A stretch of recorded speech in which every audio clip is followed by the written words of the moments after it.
Alright YouTube, so we are back again, of course, with another Final Fantasy VII Remake video. This topic actually stems back to the original game as well. It's a question that's been unanswered for 20 plus years now. I don't know if anybody else has ever talked about this. It's very possible they have on YouTube. If they have, be sure and let me know in the comments, like linking me to some other theory videos, discussion videos. I'm not one to steal content. We might talk about that before long. Again, it's very possible that other people have talked about this for the 20 plus years that Final Fantasy VII has been out, but to the best of my knowledge, nobody has, and that's why we're here today to discuss what the hell is going on with Sector 6.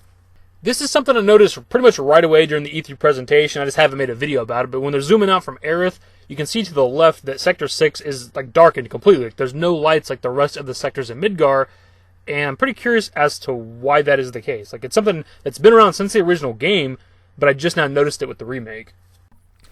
So right here, just to give you a quick rundown of how the layout of Midgar works, the sectors are to the right of the Mach reactor. So right here is obviously Mach reactor 2, this is Sector 2. Right here's Mach reactor 1. Sector 1 is where you begin the game. About right here is where Cloud gets off the train. You go over here, blow this up. They move on over to Sector 8. This is where you meet Aerith, the flower, all that stuff. They hop on the train, take the train to the Sector 7 slums below the plate. This is also an area we've never seen before. In the universe of Final Fantasy VII, we've never seen the above plate of Sector 7. So right here you can see the 07 Mach reactor. This is Sector 6. So this is what I'm talking about right here. Like, we do not know what this is, what's going on here. And I'm just pretty curious as to why it's the only darkened sector when it comes to Midgar. And I don't even know how I didn't notice this before. In my memory, when I think of like the PlayStation 1 Final Fantasy VII, when they're zooming out, you see an aerial shot. Like, I thought the entire thing was lit up. I never even noticed that part of it was like darkened or whatever's going on there. And that's what's got me so excited when it comes to this first game with the remake. I know a lot of people don't like the idea of the game being Midgar only, and that's fine. You can have your opinions on that. But for me, I'm excited to explore the entirety of Midgar. There's so much to this game we've never seen. I've talked about it so much on my channel, but we have 8 sectors above and below the plate, 16 distinct areas. So it's like, and we've only ever really seen just a handful of those above and below the plate. There's so much to Midgar we've never got to explore. Like I said previously, Sector 7 above the plate is something we've never seen in the entire universe of Final Fantasy VII, and I'm excited to see that.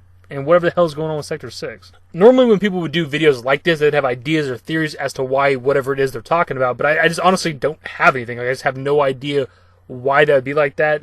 I mean, obviously they have a lore reason as to why. It's been like that since the original game 20 plus years ago, but I don't know. Speaking of lore, we have a bit of an update here and possibly an answer. Looking into it, it looks like maybe Sector 6 was destroyed in Before Crisis Final Fantasy. If you happen to not know what this was a mobile-only game in Japan that takes place prior to the events of Final Fantasy VII. I believe it's like 6 years prior. But according to the wiki, a lot of Sector 6 was destroyed during the fight with Zerconiade, which is like the final boss of that game. So if that's the case, it's a pretty easy answer to what's going on there, but obviously that's not like super public knowledge. Not everybody knows that. It's kind of on me, I suppose, for not knowing the entire story of everything involving Final Fantasy VII, but again, this was a game only in Japan. I've never played it. Thing is, for me, it doesn't look like it's destroyed at all. Like, there's nothing really going on here. There's not a bunch of houses and buildings. It almost looks like an industrial area. You see like pipes or something right here. There's also some lights going on, so there's some activity here, but it doesn't look like it was ever destroyed, really. Even when you look at the original game, like, again, there's not really anything going on, but it also doesn't look like it was obliterated by some giant monster, so I don't know exactly. This could also explain why Sector 6 is like just absolutely destroyed. There's just rubble everywhere because of like the battle with Zerconiade years prior. Maybe they're like in the process of repairing it since it was destroyed 6 years ago by Zerconiade, but it seems like they could repair it pretty simply within that 6 years. I mean, look at Midgar itself. Like, the city is ridiculous. It's like a kind of a futuristic city. I'm sure they have the technology and the capability of repairing the plate if they wanted to pretty quickly. Maybe Shinra just doesn't give a shit. I don't know. I have no idea. This is stuff that Square Enix has to answer. But assuming that Sector 6 is dark because of the fight with Zerconiade, which seems like the likely answer at this point, this is a good indication that they are going to incorporate things from the extended universe of Final Fantasy VII. And I think that's fantastic. There's a lot of story in Before Crisis that a lot of people don't know. Even myself, like, I've seen people talk about it and break down the game, but by heart, I don't know the story of Before Crisis. And same thing with Crisis Core, I played through it a time or two, but I don't know the entire, every beat-by-beat segment that happens with Crisis Core.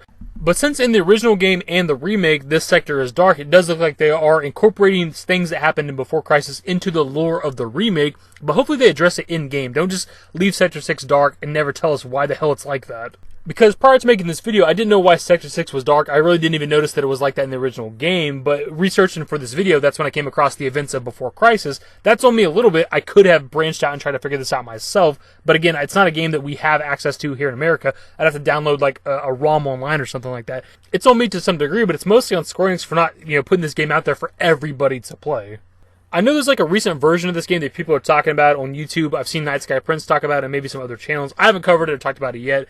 But it shouldn't be up to the fans of the community to release this game worldwide. Like, why wouldn't Square Enix want to port this to, like, mobile phones, PSP or PS Vita, whatever's going on now, I don't know what's going on, and 3DS? Like, why not put this game out there for everybody to play? It's a part of the Final Fantasy VII story, the universe, it's canon. Put it out there for us to play, goddammit. We went on a hell of a journey with this video because prior to actually recording this video, I had no idea. I had no answer. It was just going to be a discussion video. We're going to talk about it in the comments. But through the process of making this video, I came across what looks to be an actual answer. But again, a lot of what happens in Before Crisis isn't like super public knowledge because not everybody has access to that game. Like if you don't know the story of Before Crisis, I wouldn't be surprised. I don't either, and I'm a pretty goddamn big fan of Final Fantasy VII. So anyways, my dudes, that's the video. Looks like we found an answer by the end of all of this, which is pretty cool. It's kind of crazy that the original Midgar in the original PlayStation version had a darkened Sector 6, but you never hear anything about the events of Before Crisis, zerconiade, anything like that. So like they had the lore reason as to why that shit is dark, but they never talk about it in the original game, which I find to be pretty crazy. Anyways, as always, leave your thoughts in the comment section below. Hopefully you guys enjoyed the video. If you did, give it a thumbs up. Subscribe to the channel if you guys are new and want to stay up to date with more Final Fantasy VII Remake content. Turn on all my notifications. Follow me on Twitter at @TheDashingDavid. I'm a Discord. Links to my social networks are in the description. And in the outro. Later, guys. Give me forever for a while, give me forever for a while, quit acting like a baby.